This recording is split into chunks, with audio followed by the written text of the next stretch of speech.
Hey there, me again, Joe. So this customer has had nothing but a nightmare problem with mice getting into their vehicle. They put one of these things in there too that, I don't know, I guess it's not really working.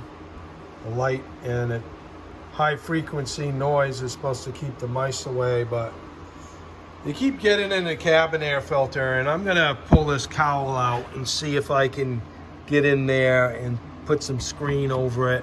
It is a common repair in a lot of vehicles. I know some people have gone to the dealerships and they charge them like $300 to do it. So we're gonna see what's involved. I'm gonna pull this, the wiper arms off in that cowl and see how hard it is to get at. Okay? Hold on. Okay, I pulled the cowl off this thing. It took me all about 5 minutes, and you can see this is right where the mice are getting in, right in here. You just can see the top of the door and to the vent in there.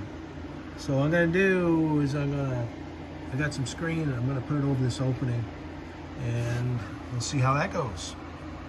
Stop those little bastards from getting in there.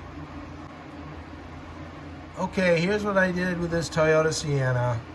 I know it's not pretty, but I put some of that super sticky duct tape on there around it. A little bit of adhesive underneath that as well. But yeah, it took me 21 minutes about to do it. So it'll take me overall about a half an hour when I get the cowl and wiper blades back on. But anyway, there you go. That should stop the little buggers from getting in there. And this isn't the first time this has been done. I know I've been doing this for 40 years, and rodents getting into cars have always been a problem. You can put some peppermint spray everywhere. You say that really works well, but you got to keep up on it. But the best thing to do is eliminate the source of these little buggers, because once they start chewing wiring, that's when it really gets expensive. Hey, hit the like button. I'd appreciate it.